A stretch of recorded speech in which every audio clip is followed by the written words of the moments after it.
सभी को नमस्कार। मैं उषा देवी, हिंदी विभाग Bhag Singh Khalsa college for women Kalatiba Abohar, आपका इस वीडियो में स्वागत करती हूँ। और बहुत समय बाद ये वीडियो है वो मैंने बनाई है, तो आपको अलग अलग जो हिंदी के टॉपिक हैं उनके बारे में मैं नियमित रूप से वीडियो बनाऊंगी, आप देखिएगा। आज का हमारा टॉपिक है अनेक शब्दों के लिए एक शब्द, यानी कि शब्द अनेक होंगे लेकिन उनके लिए किस एक शब्द का प्रयोग है वो किया जा सकता है। यानी कि एक वाक्यांश होगा और उसके लिए उस वाक्यांश को हम किस एक शब्द में व्यक्त कर सकते हैं। तो ये आज का हमारा टॉपिक है, जिसे कहते हैं अनेक शब्दों के लिए एक शब्द का प्रयोग। और ये कई बार इस तरह से भी लिखा आता है कि वाक्यांश के लिए एक शब्द का प्रयोग। चलते हैं अपने टॉपिक की ओर और शुरू करते हैं। कुछ महत्वपूर्ण आपके सामने मैं लेके आ रही हूँ जो अक्सर प्रतियोगी परीक्षाओं में पूछे जाते हैं। चलिए शुरू करते हैं। जिसकी कल्पना न की जा सके, यानी कि जिसकी कल्पना न की जा सके वो होता है अकल्पनीय। जिसकी कल्पना न की जा सके उसे कहते हैं अकल्पनीय। जो कहा न जा सके, जो कहा न जा सके या जिसका कथन न किया जा सके उसे कहते हैं अकथनीय। ठीक है। अगला है हाथी को हाँकने का लोहे का हुक, यानी कि हाथी को हाँकने के लिए जिस चीज़ का प्रयोग किया जाता है उसे क्या कहते हैं, उसे कहेंगे अंकुश। हाथी को हाँकने के लिए लोहे के हुक को कहेंगे अंकुश। जो खाया न जा सके उसे कहेंगे अखाद्य। देखिए है ना ये वाक्यांश, और उसके लिए एक शब्द का प्रयोग किया जाता है। जो खाया न जा सके अखाद्य। जिसका जन्म पहले हुआ हो, जिसका जन्म पहले हुआ हो उसे क्या कहते हैं, उसे कहते हैं अग्रज। अगर मतलब आगे, जय मतलब जन्मा हुआ। आगे जन्मा हुआ यानी कि बड़ा, जिसका जन्म पहले हुआ है उसे अग्रज कहते हैं। अगर इसी को आप दूसरे तरीके से देखें, जिसका जन्म बाद में हुआ है तो उसे कहते हैं अनुज। अनु मतलब बाद में या पीछे, जय मतलब जन्मा हुआ। ठीक है। तो अग्रज कहते हैं जिसका जन्म पहले हुआ हो, और अनुज उसे कहते हैं जिसका जन्म बाद में हुआ हो। अगला है आगे का विचार करने वाला। आगे का विचार करने वाला उसे कहते हैं अग्रसूची। जो आगे का विचार करने वाला होता है उसे कहते हैं अग्रसूची। जो सबके आगे रहता हो उसे कहते हैं अग्रणी। जो सबके आगे रहता हो अग्रणी कहलाता है।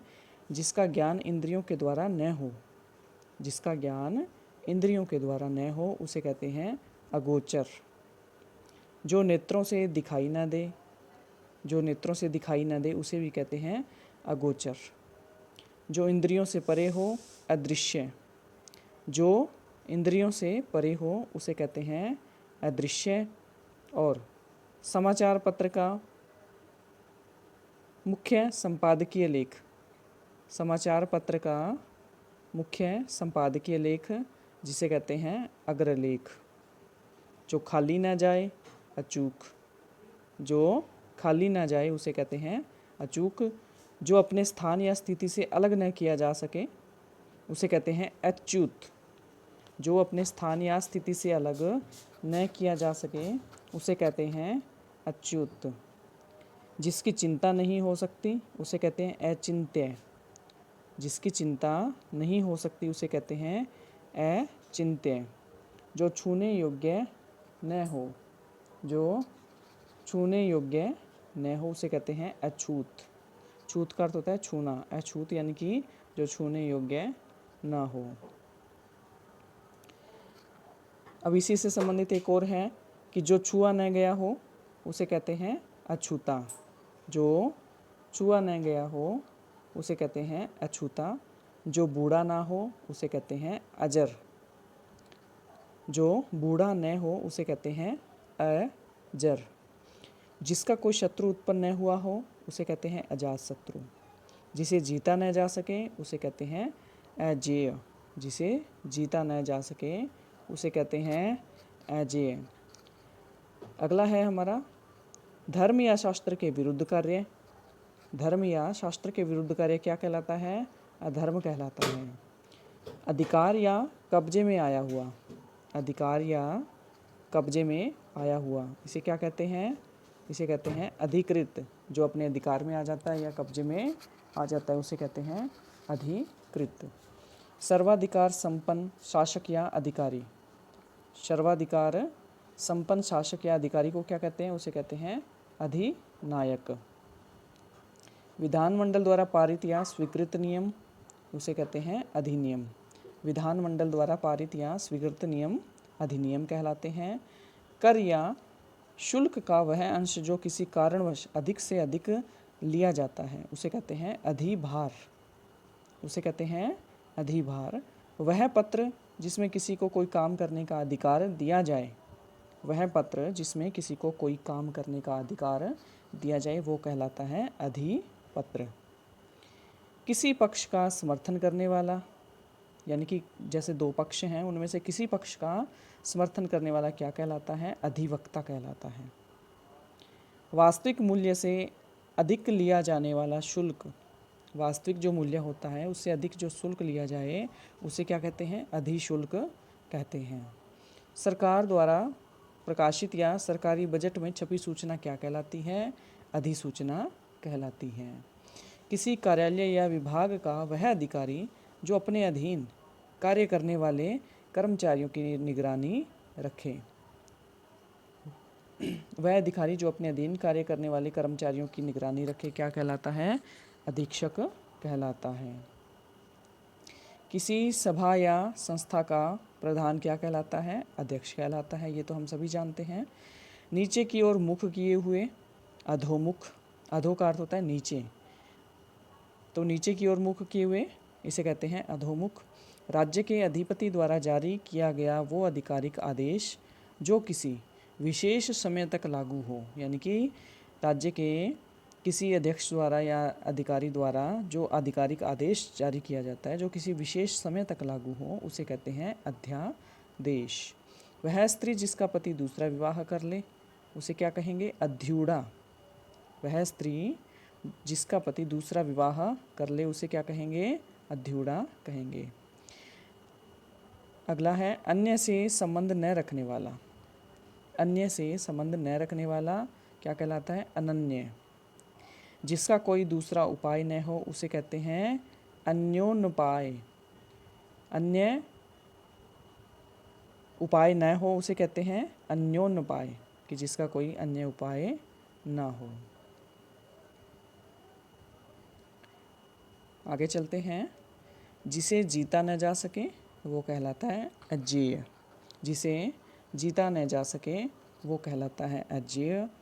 जो न जाना गया हो, जो न जाना गया हो वो कहलाता है अज्ञात। जो कुछ नहीं जानता हो क्या कहलाता है? अज्ञेय। जो कुछ नहीं जानता हो वो कहलाता है अज्ञेय। जिसके कुल का पता ज्ञात न हो वो कहलाता है अज्ञात कुल। जिस हंसी से अट्टालिका तक हिल जाए, जिस हंसी से अट्टालिका तक हिल जाए क्या कहलाता है? अट्टहास। जो अपनी बात से न टले, अटल। जो अपनी बात से न टले, अटल। न टूटने वाला, अटूट। जो अपनी जगह से न डिगे वो कहलाता है अडिग। जो अपनी जगह से न डिगे, डिगे यानी कि गिरना, वो कहलाता है अडिग। आढ़त का व्यापार करने वाला क्या कहलाता है? आढ़तिया। पदार्थ का सबसे छोटा इंद्रिय ग्राह्य विभाग या मात्रा, इंद्रिय ग्राह्य मतलब जिसे हम इंद्रियों द्वारा जान सकते हैं वो क्या कहलाता है? अणु कहलाता है। सीमा का अनुचित उल्लंघन क्या कहलाता है? अतिक्रमण। जिसके आने की तिथि ज्ञात न हो वो कहलाता है अतिथि, यानी कि जो मेहमान है, मेहमान लिखेंगे तो गलत होगा। जिसके आने की तिथि ज्ञात न हो वो अतिथि कहलाता है। किसी कथा के अंतर्गत आने वाली दूसरी कथा क्या कहलाती है? वो कहलाती है अंतः कथा। जो सबके मन की जानता हो उसे कहते हैं अंतर्यामी। आवश्यकता से अधिक वर्षा अतिवृष्टि कहते हैं। किसी बात या कथन को बढ़ा चढ़ाकर कहना वो क्या कहलाता है? अतिशयोक्ति कहलाता है। किसी बात को बढ़ा चढ़ाकर कहना अतिशयोक्ति कहलाता है। जो बीत गया है उसे कहते हैं अतीत। इंद्रियों की पहुंच से बाहर, इसे कहते हैं अतीन्द्रिय। इंद्रियों की पहुंच से बाहर जो होता है वो अतीन्द्रिय कहलाता है।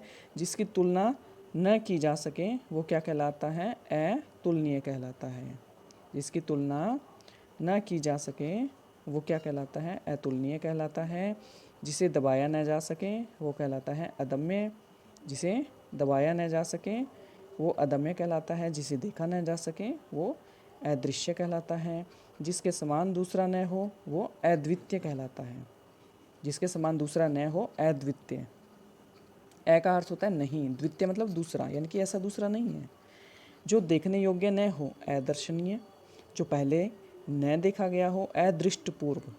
ए मतलब नहीं, दृष्ट मतलब देखा गया, पूर्व यानी कि पहले, यानी कि जो पहले नहीं देखा गया है वो क्या कहलाता है? अदृष्ट पूर्व कहलाता है। चलते हैं आगे। जिसका स्वामी न हो वो क्या कहलाता है? अनाथ। नाथ का अर्थ होता है स्वामी, ए का अर्थ होता है नहीं, यानी कि जिसका स्वामी नहीं है वो क्या कहलाता है? अनाथ कहलाता है। जिसका आदर न किया गया हो वो क्या कहलाता है? अनादृत कहलाता है। दूसरों के गुणों में दोष ढूंढने की वृत्ति का न होना, यानी कि दूसरों के जो गुण हैं उसमें दोष ढूंढने की वृत्ति न होना अनसूया कहलाता है। अनसूया कहलाता है। जिसका वचन द्वारा वर्णन न किया जा सके, जिसका वचन द्वारा वर्णन न किया जा सके वो क्या कहलाता है? अनिर्वचनीय। अनिर्वचनीय। जिसका निवारण न किया जा सके, अनिवार्य यानी कि कंपलसरी, यानी कि जिसका कोई निवारण संभव ही ना हो वो अनिवार्य कहलाता है। बिना पलक गिराए हुए, बिना पलक गिराए हुए यानी कि अनिमेष।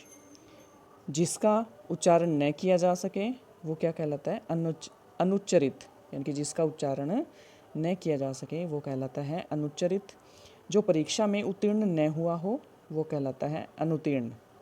जो परीक्षा में उत्तीर्ण न हुआ हो वो कहलाता है अनुत्तीर्ण। और इसके बाद आगे देखते हैं। किसी कार्य के लिए दी जाने वाली सहायता क्या कहलाती है? अनुदान कहलाती है। जिसकी उपमा न दी जा सके, यानी कि जिसकी उपमा न की जा सके, अनुपम। ए मतलब नहीं और उपम मतलब यानी कि अन्न प्लस उपम, अन्न धन उपम। अन्न मतलब नहीं और उपम यानी कि उपमा। जिसकी उपमा न दी जा सके वो अनुपम कहलाता है। जिसका अनुभव किया गया हो वो क्या कहलाता है? अनुभूत। जिसका अनुभव किया गया हो वो अनुभूत कहलाता है।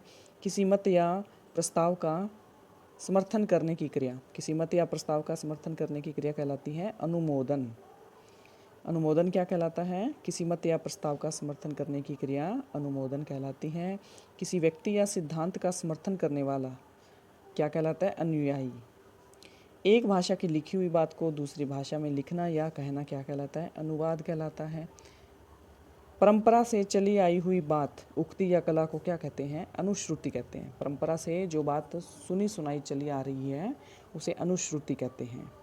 जिसका मन किसी दूसरी ओर हो, जिसका मन किसी दूसरी ओर हो उसे कहते हैं अनमना या अन्य मनस्यक, या अन्य मनस्यक। जिसका मन किसी दूसरी ओर हो। जिसका कोई निश्चित घर न हो, जिसका कोई निश्चित घर न हो वो क्या कहलाता है? अनिकेत। निकेतन कहते हैं घर को, और जिसका कोई निश्चित घर न हो उसे कहते हैं अनिकेत। नीचे की ओर लाना या खींचना, नीचे की ओर लाना या खींचना अपकर्ष कहलाता है। आय से अधिक व्यर्थ व्यय करने वाला, आय से अधिक व्यर्थ व्यय करने वाला अपव्ययी कहलाता है। अगर हम इसको देखें कि आय से अधिक व्यय को क्या कहेंगे, व्यर्थ के व्यय को क्या कहेंगे, वो कहेंगे अपव्यय। और इसको करने वाला जो व्यक्ति है, आय से अधिक व्यर्थ व्यय करने वाला जो व्यक्ति है वो अपव्ययी कहलाता है। जो पहले पढ़ा न गया हो, जो पहले पढ़ा न गया हो वो कहलाता है अपठित। और दोपहर के बाद के समय को क्या कहते हैं? अपराह्न। दोपहर के बाद के समय को अपराह्न कहते हैं। तो ये हमारे कुछ प्रमुख वाक्यांश के लिए एक शब्द थे और इसके आगे के लिए हम अगली वीडियो में देखेंगे।